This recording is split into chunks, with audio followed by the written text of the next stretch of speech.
Greetings, Kindred.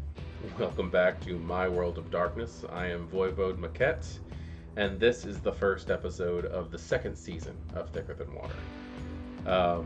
This is, it's so great to be doing this again. I missed storytelling. I really actually only haven't story told for like 2 weeks.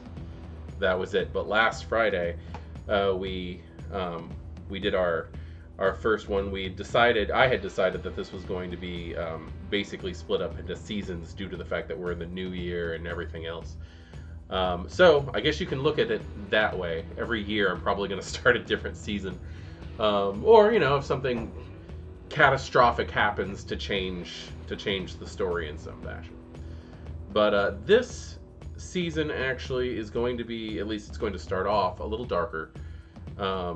And I do want to say, as a storyteller, that you do need to have full disclosure, although not dumping plotline on the players ahead of time. But it's a good idea that you talk to your players. And I felt that I did this well. Apparently I did not, where I thought I was warning. I think a few players, and this is me personally saying this, I think a few players took it as me gloating on what I was doing, when in reality I was just trying to give them a heads up because things were going to be different.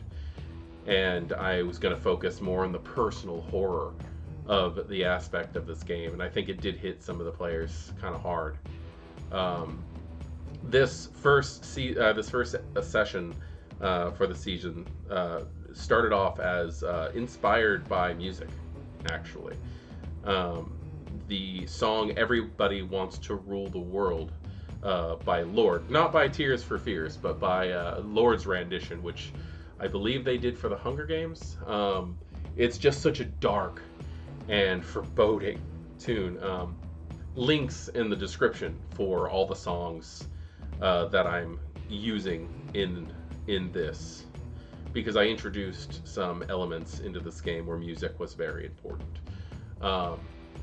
So last session we had most of the vampires in the game end up at a warehouse fighting some hunters,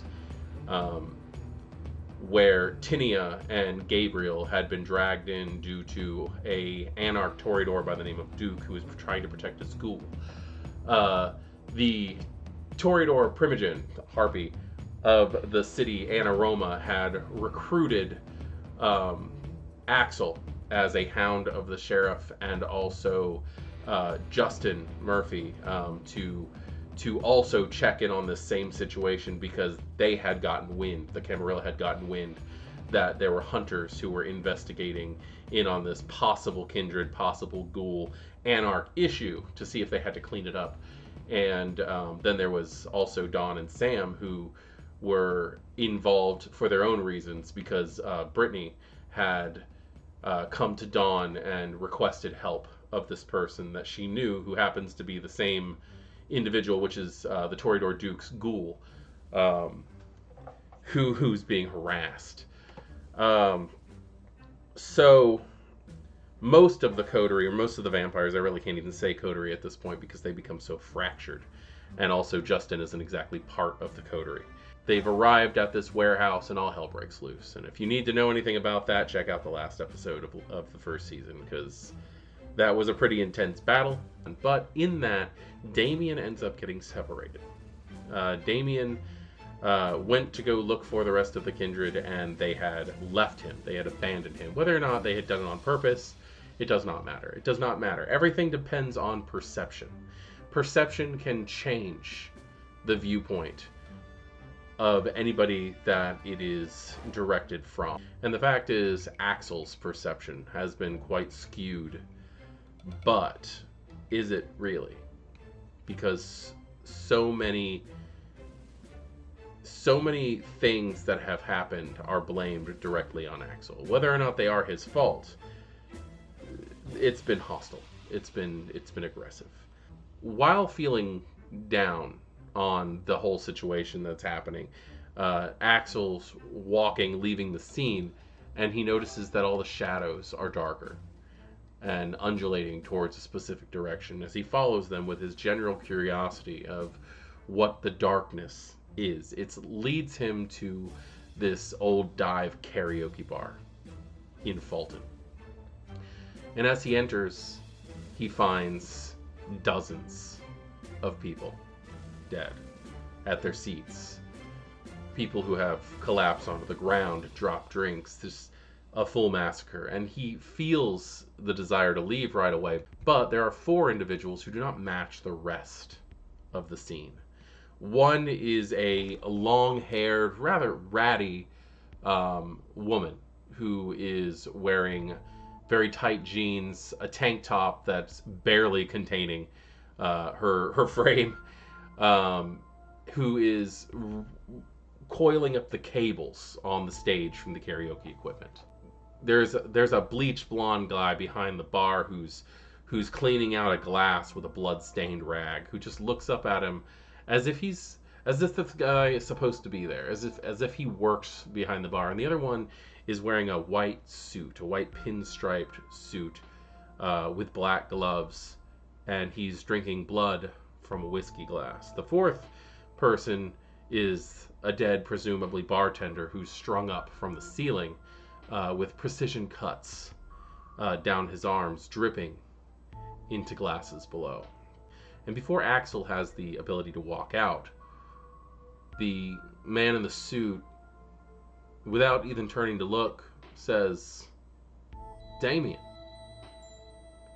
addressing him by his real name, which catches his attention, as it obviously should. Axel asks who he is, and he goes, "The devil." Takes a swig out of the whiskey glass of blood, and then he starts quoting "Devil's Price" by Poor Man's Poison. He says, "Sit and have yourself a glass. I know you're angry right now, but the feeling will pass. Keep your cup tipped up when you're feeling down low. And when you finally forget your purpose, you'll be stumbling on down my side of the road. I know it's no good for you to keep going on like you do. Time's running away, and it's running fast." And he slides a folder towards Damien across the bar, who has now approached him, and who has, out of lack of really being able to fully comprehend everything that's going on, this newly embraced vampire really picks up the folder, picks up a drink, and he drinks it, and he looks at the folder.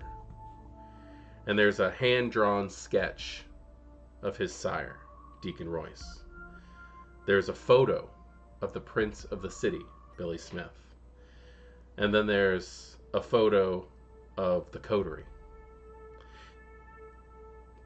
Axel might be in the photo. He really can't tell because La Sombra. The quoting of Devil's Price continues. "They don't care about you, or the good or the bad you do. They want your life, and that's the devil's price." Continuing to quote this song at Damien, emphasizing that the fact that his sire, the prince, and the coterie don't care about them. Specifically, he focuses on the fact that Dawn and Sam specifically do not care about him, and that they will do nothing but abandon him or destroy him. They slowly talk Damien into wanting to join what they're offering here, and that is not to take over the city, but to destroy those who would destroy Axel, including Anna Roma. It does not take long for them to get it through to Damien that they're really the only ones that he could possibly trust.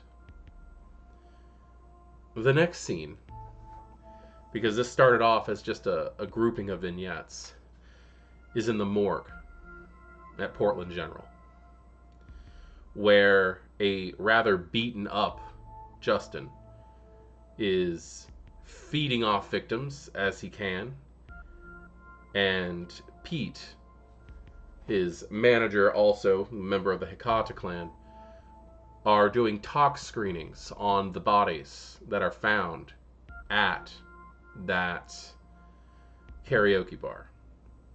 Because not long after Damien and this pack of vampires had their meeting there, the police came.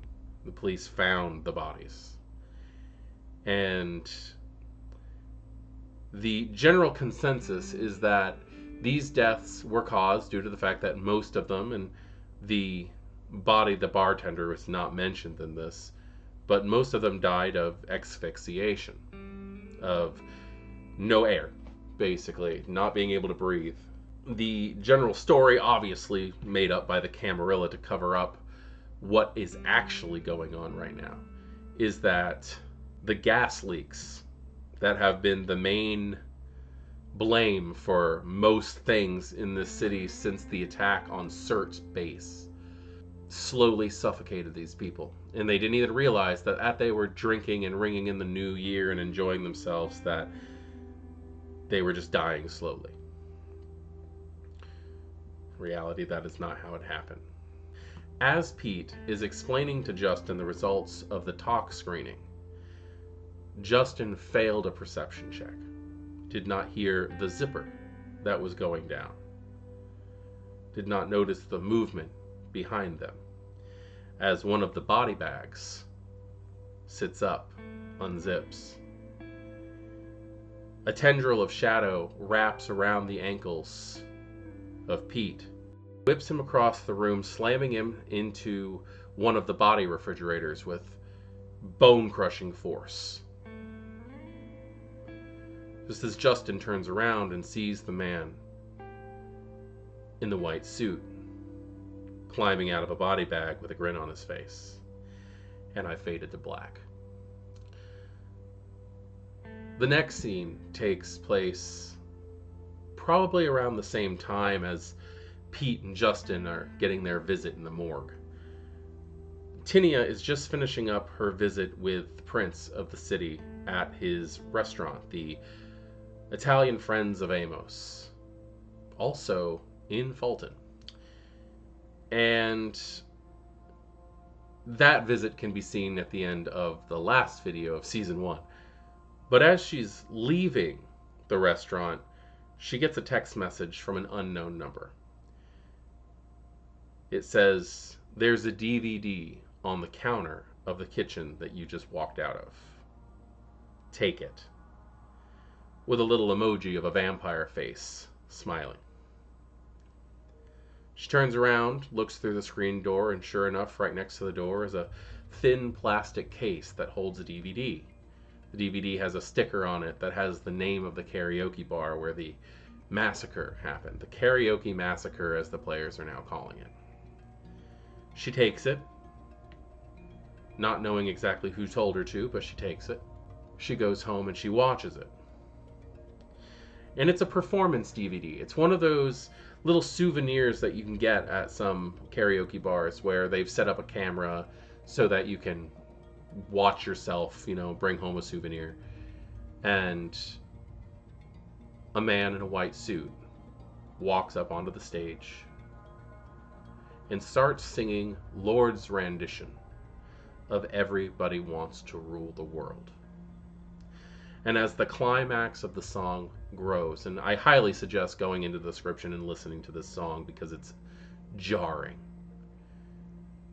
Tears for Fears version was amazing, almost inspirational, but this one is terrifying.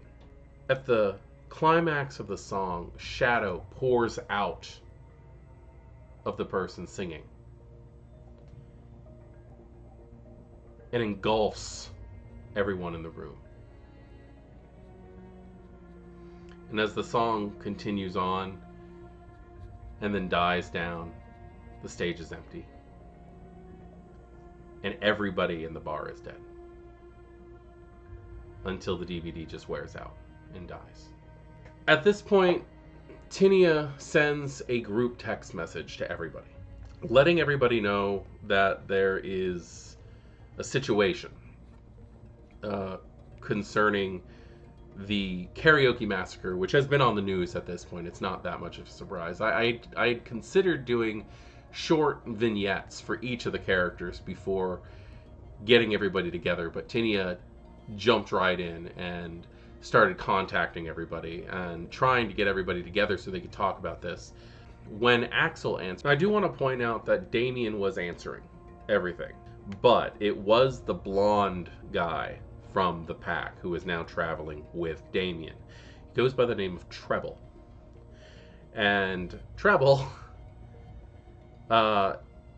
he's smart and he's been in town for a while.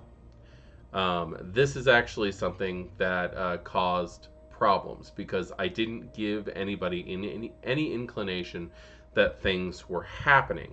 And part of me really does feel like I shouldn't have to. Why would I tell anybody if this is something that they wouldn't know? I actually did give, now that I think about it, several indications that this was happening over the last few game sessions. It's just they happened for a while ago, and it's not something that they would have known. But specifically with Daviga, I had him throw several tests that he did not pass, or I threw several tests against him that he did not pass, that did not seem to have any effect on the game. And he asked, like, well, what was that, or something like that, and just kind of dropped it. Or I went to explain it, and he didn't want to know anything about it because he wouldn't have known about it. But this was something that eventually did end up coming up, and he did tend to get very upset about. And I don't like when my players get upset. I feel like I have done a bad job as a storyteller when my players are upset. I feel like I've done a great job as a storyteller when my characters get upset, but my players should never feel like that. But whether or not it was from forgetfulness of these things happening or me not being able to explain without explaining properly, and then also when he did tend to get defensive over what was about to happen, I got defensive, which is something a storyteller should never do. And when I got defensive, I started to over-explain, which caused problems, and it just should not have escalated to the point where people felt bad in any way. But Sam's little trick where he puts the bugs on phones so that he can listen to other people's conversations and get their text messages and stuff, I have an SPC who has the ability to do that as well. And the reason I have that, and that would be Treble. The reason I have that is because, one, I wrote up Treble before Daviga even started like really fleshing out Sam on who he was. When we all sat down before Thicker Than Water was Thicker Than Water, back when this was the Sun City Chronicles, these characters were already in the working. And Treble was there. And as an SPC that was going to be used, and my not understanding of how that stuff works in the real world should never make it so that my SPCs do not know. And all I did was follow the same format that we, Daviga and myself, decided on for Sam's ability to do specific things. So as long as there are mechanics in place, I do not feel like I should have to understand exactly how it works in the real world. If we did that, like I said before, my stories would just not make any sense. There would not be any... I'd be making stories about nothing but Vampire the Masquerade itself and the way animals work. Specifically dog food. I don't think anybody wants to do the dog food chronicles. But things that I know that are outside of the world of darkness. But as everything was going on, this guy had put a piece of electrical tape over the camera on Axel's phone, and he was letting Axel know what the group text was saying, and he was texting for Axel. Which, unfortunately, they did not fully grasp. I knew, look, Treble's not the smartest of guys. He's technically savvy, but when it comes to actually catching on to things, he's not. He's intelligent, but he has no wits. We'll put it that way. Tinia was the first person to catch that someone has Axel's phone. And having Axel's phone, was not good. Tinia was able to tell that somebody had Axel's phone due to the fact that there were no long pauses between answers, and there were no typos, because his La Sombra disability, his La Sombra Bane, shines through in that so often that they're used to his answers being erratic, and they have to translate what he's trying to say. So the fact that he was able to answer back so quickly and so coherently just did not make any sense for it being Axel. So around the same time that they're deciding that they're going to meet in a place, Dawn decides that even though she does not want to have anything to do with this group of people anymore, specifically with Sam, due to the fact that he had completely destroyed her in the last session, when she frenzied on him, when he domineered over her due to a dominance compulsion, when she frenzied on him. And she's still hurting from that. Like, if not physically, she's fixed herself pretty much completely, but emotionally, figuring out the people that she's supposed to count on are going to hurt her has made her very weary about this. But they've decided to meet up, and eventually the whole group does meet up. Unfortunately, Harker ends up going with them because he's been staying with Daviga. Behind the scenes, I should probably let you guys know this, someone has been stalking Harker, and he's been hiding out with Daviga. And while all this is going on, oh my god, all this is going on. When I say all of this, I mean all of this. There's so much. There's private conversations going on through text back and forth. I'm trying to run the scenes with Treble and Axel. They're trying to figure out if they're going to meet up somewhere. They decide they're going to meet up at the motel that the Anarchs were staying at back when the search attack was happening. It was a cluster. It was a royal cluster. During this whole situation, Axel had let it slip that there was an altar beneath the Pinnock mansion, and they're driving up there because at this point in time, the way that Axel finally explains it to it, they realize that there are remnants. I'm going to put it as that way. There's remnants of the cult of Shalim in the city.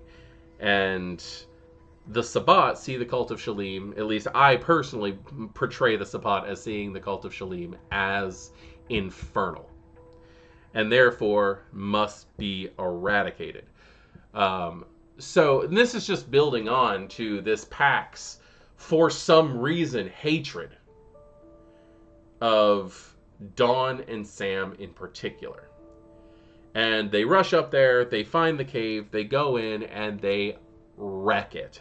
They take sledgehammers to the altar, they take sledgehammers to the braziers that are around the side, they destroy all the symbols on the floor, they do everything they can to wreck it. And while this is happening, all shadow disappears to Dawn and Sam. Everything is lit up and bright, and it's unnerving.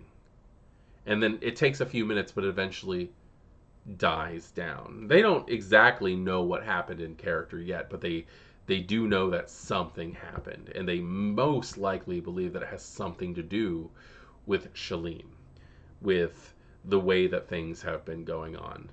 And this is something that the Sabbat would do, in my opinion. They're going to try to attack and take out any form of infernalism that they can find inside of a city. And so at this point, the whole pack is back together. You've got, and I'll give you their names now, you've got Treble, who's been with Axel this entire time. You have their pack priest, who goes by Maestro. And you have Requiem, who is the woman, the silent, quieter woman of the group.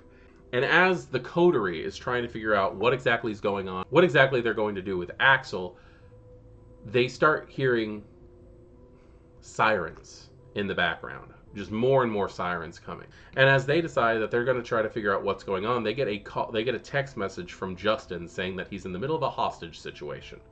So they decide they're going to rush over to Justin, but the closer they get to the hospital, the more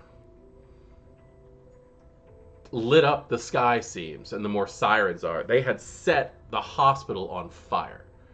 That the hospital itself is being burnt down. The hospital that the morgue was in. So Justin is apparently inside of this inferno.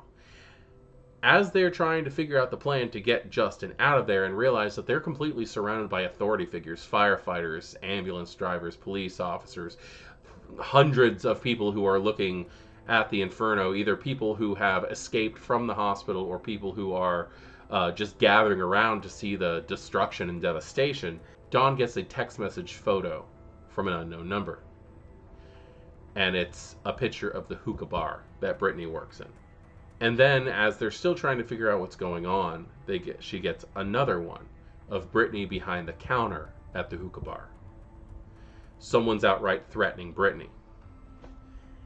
Jonathan Harker decides, as they're trying to discuss this, and another text message comes through, this time from a Tremere back in Sun City by the name of Faye, that they are trying to get a hold of Jonathan Harker. That the people who have been actually stalking him are actually members of a higher Tremere council, and he is even more terrified. But he does think that he might be able to at least avoid them more than if it was the Sapat pack that's stalking him. So he ends up leaving. I really didn't want him in this scene anyway, and it was a good time for my coward of a Tremere to get out of there. But they decide that they can't do anything about Justin. Justin is pretty much going to be on his own, and they are going to go find what's going on with Brittany. And at that point, the pack of Sabat and Axel is listening to what's going on to everybody else's phones and decides that they're going to go save Justin. And it became just a gag at that point where they're chanting the words fire dance over and over again because they're going to rush into this hospital and get this Toreador out. And as the coterie is driving away, on another road a couple miles away, the pack is driving towards the fire. And just as Justin gets out of the inferno, carrying Pete with him, a body goes flying past through the glass doors of the back entrance of the hospital that Justin got out of. And the Jeep that's holding the whole pack of Sabat and Axel had slammed into an EMP and sent him flying.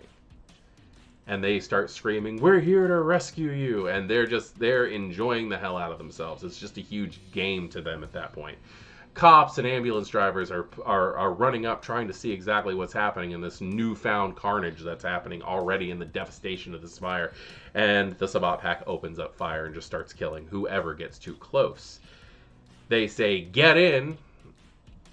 I think I actually yelled, "Come with me if you want to live." It was just a huge joke for this Sabat pack. And as they got in, they started driving off. The arguments started even more because Justin is not handling this at all, but realizing that he has to go with it. And it's just a huge confusion bomb at this point. But as the coterie arrives at the hookah bar, Dawn being invisible and everybody else not, they walk in to find Brittany fine and nobody else in this place. This is the day after New Year's Eve, so the bar itself is relatively empty. There's literally no customers in there at this point. And as Sam walks up and starts telling Brittany that she needs to get out of there, that there are people in the city who are dangerous and coming to get her, she just kind of says okay and starts walking outside because I don't know if trust is the right word, but she does trust Sam at least with everything that's going on. Dawn doesn't come out of obfuscate. She walks into the back, she checks the whole place, she checks the office, she makes sure that there's nobody else in there, and the coast seems clear. But as she walks out and drops her obfuscate and Brittany sees her, a submerged directive inside of Brittany clicks on. She pulls a revolver, a 6-chambered gun, out from a pocket and unloads it on Dawn. She had been dominated to just put as many bullets in Dawn as possible. Well, not exactly true. Out of the 6 bullets that this revolver should hold, she has been manipulated into putting 5 of them into Dawn. As she opens fire, Tinia jumps on her.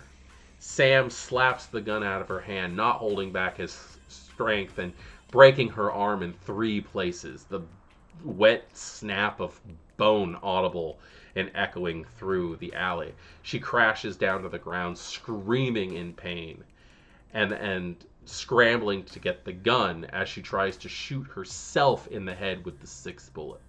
She's on the ground screaming. Sam grabs the gun and finds that there were only 5 bullets in it. She had been submerged directived and terminal decreed to load into Dawn and then pull a gun on herself and blow herself away, but there wasn't enough bullets to follow the directive, breaking her. As the Kindred are like scrambling around trying to figure out exactly what to do with Brittany, she's in pain now. They finally scream, Sam finally screams at Dawn to give her blood because they believe that Brittany is a ghoul, but she's not. Brittany has never been ghouled. Brittany has been human this entire time. And as Dawn is trying to force blood into her mouth so that she can heal her own arm, it's just nothing but fighting and screaming, and she's choking on the blood. And as Dawn is screaming about how she's going to find out whose fault this is, Brittany screams that it's her fault. That it's Dawn's fault. That everything that has happened is Dawn's fault. And that finally is the last breaking point for her. And she decides that she can't handle this anymore, and she leaves. She vanishes, and she walks off. The rest of the coterie is trying to figure out what's going on with Dawn vanishing, and they struggle to get Brittany into the car, but then they decide to take her over to Hesha's, because Hesha's is literally right around the corner. But as they knock, I rolled the dice to see if Hesha was even in town, because I have a 6-sided die, and whenever they look for specific NPCs, they all have specific difficulties, for lack of a better word, ranges, I guess, to see whether or not they are there. And with Hesha, as a globe-trotting vampire, they need to roll a 6 on the 6-sided die to see if Hesha's there. They need to get a 5 to see if one of his servants is there, which unfortunately they rolled like a 2. So no one was there. So they fight to get Brittany inside the car, and as everything is going on, it's just a cluster. It's completely horrific. And they've got Brittany in the back seat, and Dawn is leaving, and they're trying to figure out where to go, and they decide to go to the Benison. They decide to go to the Elysium because the Camarilla needs to know exactly what's going on. Because at this, it's taken them up to this point to realize that Damien probably wasn't the one who killed everybody. And given the fact that the only La Sombra in the city at the moment on the Camarilla side is Axel, he is suspect number 1 on everything, and they just want to make sure that everything can come out right. They end up talking to Merrick via text at one point in time, and he agrees that it's time to risk the fact that Billy Smith will not enact the justice of the blood hunt as he has on him. And it's time to put those things aside and work together to try to handle this Sabbat pack, which is causing so much devastation and so much destruction in such a short amount of time. They don't know it yet, but there's only 3 Sabbat in this pack that are causing this much trouble. It doesn't take much to cause havoc. As this is all going on in the car, Justin is now with the Sabbat. Justin's whose phone is bugged, and the Sabbat pack has taken great care to make sure that Damien's phone, that Axel's phone, is nowhere near them while they're working. Because they know that Sam has it bugged. But Justin's phone, they really didn't consider the fact that Justin's phone would be bugged. So as the Sabbat pack is listening to the coterie through their phones, the coterie can now hear everything that's going on with the Sabbat through Justin's phone. And they piece together some things. They piece together that this Sabbat pack is listening in on them, obviously, but they also piece together that Justin is in fact one of them.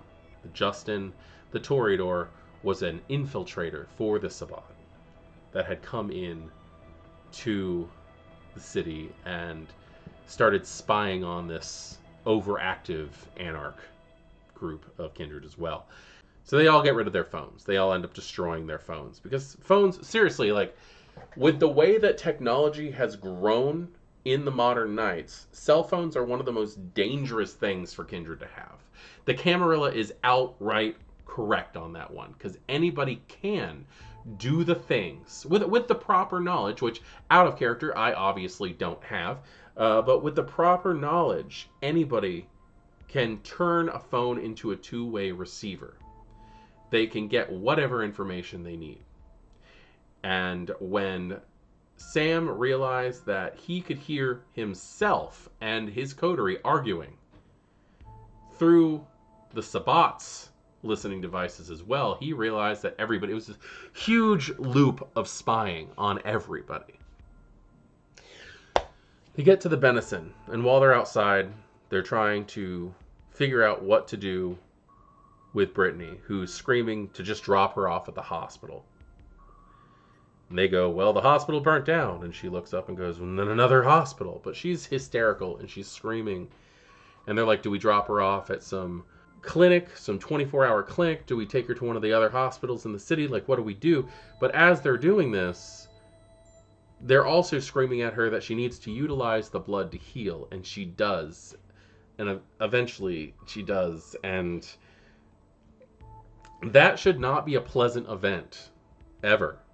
When bones are snapping into place and muscle is ripping to recorrect itself, that's not something that should ever be pleasant. So the first time Brittany uses the ability to heal and the bone snaps back into place and mends itself, she lets out a blood-curdling scream and throws up and passes out in the back of the car. They leave her there, and they tell Brittany 2.0, the little AI that Sam has, to keep an eye on Brittany. And they go upstairs, leaving her passed out in the parked car. They get up to the Elysium, and they walk in, and all the Kindred in the city go quiet. Because they see the blood-hunted former prince of the city walk in with a group of anarchs. And when I say a group of anarchs, I mean our coterie, a handful of others, Redclave, Colin Griffin, Miles Trent, just a whole bunch of anarchs just walk in. And then they start talking. Tinia leads this diplomatic mission that they need to put the differences aside right now and deal with the fact that this is a Sabbat attack, and where Axel is not responsible for the deaths at the Karaoke Massacre. There is another La Sombra in the city, and they have recruited Axel.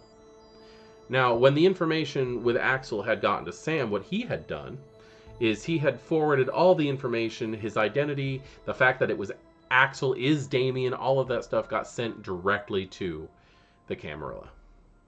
So they're one step ahead of this, and now they're blaming Axel for everything. But the fact that there's a Sabbat pack is just so much that's happening.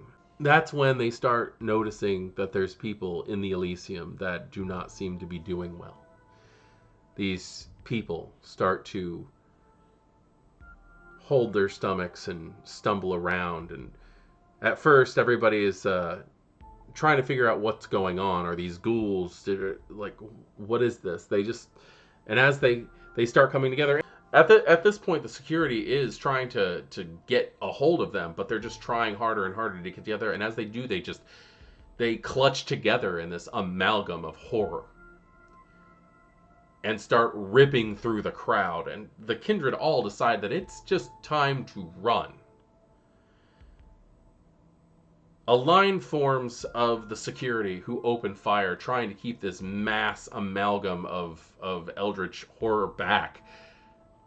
And as everybody gets out the door, Sam pulls out a grenade, because of course he's got to have the biggest, baddest weapon in the room, pulls the pin, throws it, aces the shot, and gets it directly in the center of where all of their spines are coming together. And as the monster's reaching back, trying to get behind itself, where this pocket of flesh has captured the grenade, the door's shut, explosion happens. And as they look in, they find nothing but gore, as the creature has been eradicated. Of course, the fire alarm goes off, sprinklers come on, and the Kindred scatter. Most of the Kindred are gone. They just, stairwells, elevators, whatever. But Merrick, Billy Smith, and the coterie itself pile into the service elevator that's hidden behind a wall that the Kindred have taken before, and they ride it down to the basement to get down to the Shanghai tunnels to escape. The Prince and the Baron, respectively, with our coterie. Sam had decided that he wasn't going to ride the elevator because he thought it was going to be too much, and he ends up feather falling down, trying to basically have a cinematic moment. But unfortunately, by the time he got down to the bottom of the elevator shaft, everybody else had already left, so he just had to run and catch up with him. He was trying to pull off this whole Mary Poppins thing where he pulled out an umbrella to float down, and there just was not time for that kind of thing. So they all decide that they are going to go to the most secure building in the city. They decide they're going to head down to Anthony Dracon's XTC Lounge, the most formidable building. This place has security that is ridiculous. It is built to withstand a blast. It's probably one of the oldest buildings in the city, and it belonged originally to Elena Zantoza when the Sabbat were first trying to get a stronghold into the city in the 1800s before the Camarilla came through. And there's so much history behind this thing, but the fact is this building can withstand pretty much anything, and if they can get in there and they can lock everybody out, even if the Sabbat knew where they would not be able to get them. So they rush down there. Around the same time that the coterie had arrived at the Benson, driving like a bat out of hell in the Pearl District is that Jeep filled with Sabbat. Dawn decides that she's going to throw herself in front of the van for some reason. I really can't get into why that kind of thing would happen. But Dawn throws herself in front of the van, dropping Obfuscate as this is happening. And it's not going to kill her. She's Kindred. But she does get hit pretty hard. And she does end up getting knocked out. And the pack goes, oh, look, one of the targets. They pick her up and they throw her in and drive off into the night. As the coterie, the Prince, and the Baron reach the ladder that leads up into the XTC Lounge, they get up. They close the door behind them. And as they're making their way through the basement, a door opens at the top of the stairs up into the actual lounge. And it's a man in a white suit who just looks down and goes, oh, well, I'll be damned. And everything goes black. Sam notices at this point, as everything goes to black, that the man in the white suit, the La Sombra that's causing all these problems, this Sabbat pack that's causing all these problems, is run by Noah Masters. Their old coterie mate from Sun City. He has a personal vendetta against Dawn and Sam. Treble is his old retainer. I don't think he ever actually got to be a ghoul eventually, but like, this guy's name was Vinny, and he was violent and didn't have any respect for human life when he was human. He was based off of Victor Zsasz, actually, from the Birds of Prey and the fantabulous emancipation of one Harley Quinn. I just love the way that character was with Ewan McGregor's depiction of Roman Sionis, Black Mask. And I use the picture of Victor Zsasz from that movie due to the fact that I did use Ewan McGregor as the as Black Mask as Noah Masters' avatar. Requiem is actually the bartender or manager of the bar that Noah used to run, called the Velvet Rope in Sun City, Florida. And she basically, I basically just took Noah's touchstones and embraced them. And we know at this point in time that Vinny, or Treble, is a member of the Banu Hakim, even though Banu Hakim anti-Tribu, the Sabbat actually don't acknowledge, as a whole, don't acknowledge clans. That doesn't mean they're not going to still bring them up ridiculously, especially the young ones. They're going to act stupid. Especially if they were those clans before becoming Sabbat. Or if they think that the clan's reputations are cool enough to mention just for fun, such as being world-class assassins and things like that. This is a darker story because there are elements that are coming back all the way from when we were doing the Sun City Chronicles. And I know there's no recaps for those, but Noah's jaded and jilted. This is how you create an enemy in Vampire the Masquerade, because when those three were together, Noah was the bankroll. He kept them all safe. He let them live in his personal haven, his nightclub. He paid for everything. He made sure everybody was set up with everything that they needed. He felt that he had earned loyalty. And then he disappeared. That is not the player's problem. That is not Sam and Dawn's fault that he disappeared. I wrote a plot line where he was kidnapped. And I left some clues. And then it was really a way for me as a storyteller to get my player character out of it for a little while, so that I wouldn't have to consider this NPC's needs, because Noah was selfish. He was a monster. Like, seriously, if you've seen the Birds of Prey movie, that was Noah. Roman Sionis was the way that I was playing Noah off. He was selfish and childish and violent and did not think twice about killing people. He was just a horrible person, and he felt that he owned Dawn. He felt that he owned Sam. And from his perception, because everything is perception, they abandoned him. I introduced another NPC when I took over, a gangrel, who wasn't Anarch, he wasn't Camarilla, he was an Autarch. He was completely independent. He did not give a crap about anything when it came to when it came to politics. He was more interested in the historian aspect of things. He was kind of like Beckett. He was like a non-canon Beckett. And he is the one who got Sam and Dawn to Portland. He got them there, got them in for safety, and then he went back to Sun City and investigated. And I basically rolled some tests, and I saw whether or not he would be able to find he would be able to deal with the clues that I left behind to find out what happened to Noah. He did, and I had him write them all down and mail the clues of everything that was going on and send them to Sam and Dawn.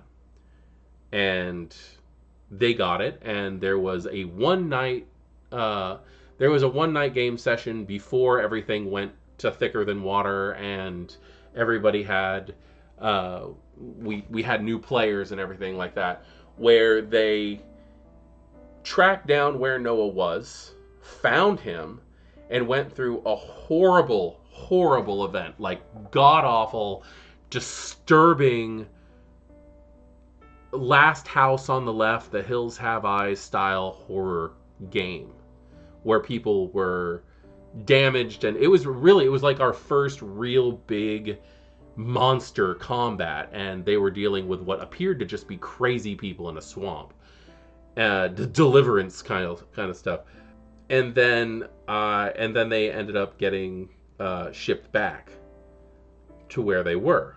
Like they ended up getting shipped back to Portland at one point in time, but they knew where he was. They knew the address. They knew everything on where Noah was, and then just things never went back to it. Which, the players could very well have pressed the plot line if they wanted to, but as a storyteller, I just kept throwing more and more and more stuff at them, and it had been almost 2 years.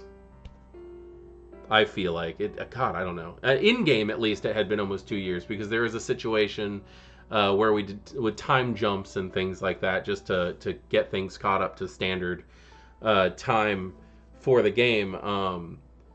Noah was abandoned in that area for 2 years, being tortured, and now he's not, and now he's back, and this is probably the darkest story that I've ever run, because it's a story based on betrayal, and it's a story based on personal horror and attacks that are not just physical but also psychological. And I have no intention of turning this game, this thicker than water rendition, into Sabbat at all. I have no intention on doing that, because my players do not want it, for the most part. If my players wanted it, I would do it, but my players do not want it. I want to play out this Anarch-esque thing, because these guys, they're really, aside from Tinia, these guys are sucky Anarchs. I'm just going to put it out that way. But I want to play out this Anarch plotline as long as this Anarch plotline goes. At which point, I don't want to drop Thicker Than Water. I don't want to drop the Portland, Oregon Chronicles or anything like that. What I want to do is find out what aspects of the game the players want to follow. And if they want to make a Camarilla coterie that we play through, make a Camarilla coterie. If they want to try Sabbat, I'll run them Sabbat. But right now, they are running through a psychological horror game that's based off of betrayal and abandonment. And I do not want to hurt my players. I want to hurt the characters. And I don't want to kill the characters either. I want to force them into some type of growth in some fashion or another. And I'm not even sure that that's going to happen. I'm pretty sure that 1 or 2, possibly 3 of the characters in this game will probably die within this storyline. I don't know. I hope not. But if everybody wins, if the coterie is able to win before somebody dies, I don't see how Justin is going to walk out of this. Because Nick Novice, who we're now going by Cole at this point, Cole wanted to portray a Sabbat-esque character. And I warned them about this, that their cover would be blown massively when I brought this coterie in. And it is. It's blown. The game motto of Damien must die is become much stronger. So I don't know how Damien's going to get out of this alive. This pack that I brought in, which I call the choir, which is why everything's so music oriented. Um, with this pack, Noah was always big on music when I first created him, because everything was always taken. Everything that took place Haven wise was always in my nightclub. So I always had like, oh, it's house music night, or oh, it's retro dance music night and stuff like that. I always did stuff like that. So I wanted to keep Noah's prime personality involved since he's the priest. But this pack is also the pack that destroyed. I'm going to say pack so many times in the sentence. This pack is the pack that destroyed another pack called the Archangels, which is a pack that named all of their pack mates after the Archangels. You know, like Raphael, Gabriel. Gabriel is the last surviving member of that pack, which is, and it's no secret that he was Sabbat before he found safety in the Cult of Mithras. So they might not even know that he's alive, but because he was a newer pack member when when the rest of the pack was eradicated. But these two packs were fighting for acceptance and acknowledgement from the Seraphim of that their pack is working for. And the Seraphim are such an interesting concept that were brought up in Khalil Khaldun's Sabbat Player's Guide, which is the Black Hand playing the Sabbat.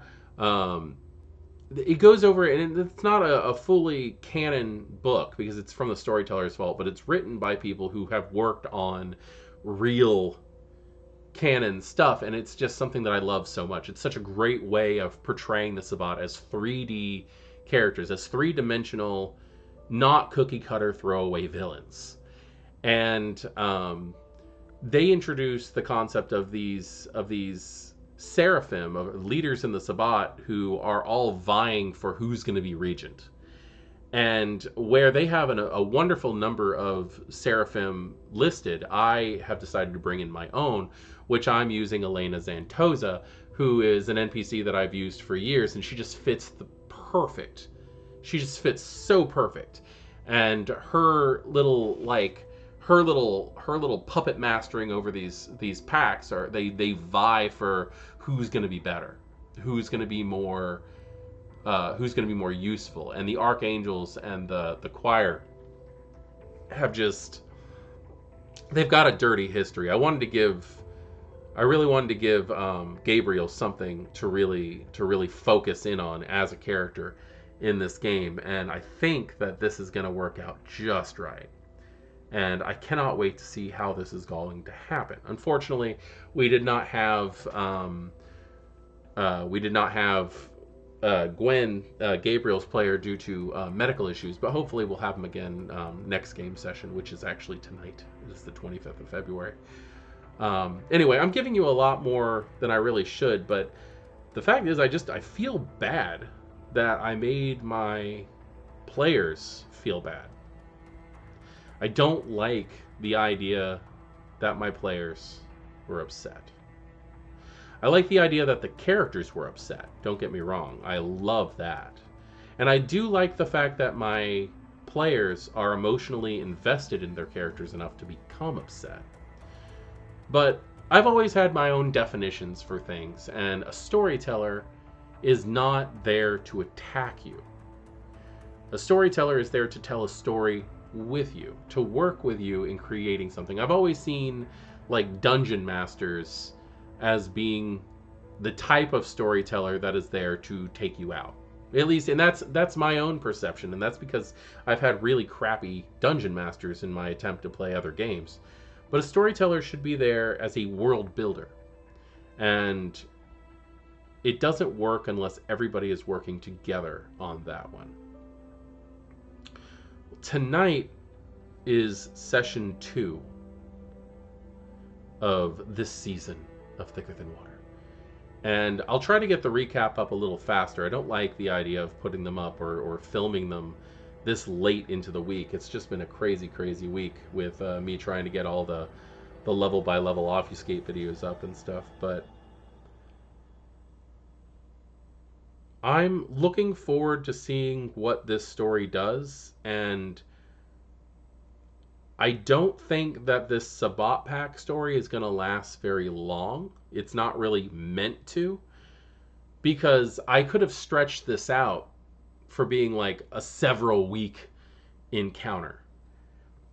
But I don't see the Sabat working like that. Like, they have been doing this for several weeks. They've been coming in, and I mean, hell, Justin has been in the storyline for that character, has been infiltrating the Camarilla for 6 months. This pack has been working on infiltrating the city, finding its weakness, and specifically targeting this Anarch pack for a long time.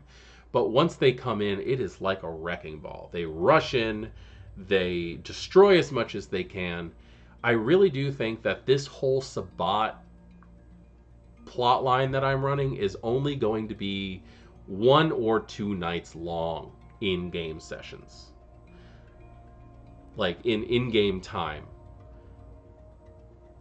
And tonight, we are going to be picking up right after they reach the ecstasy, which is going to be in the late evening, early morning hours of January 1st of 2022.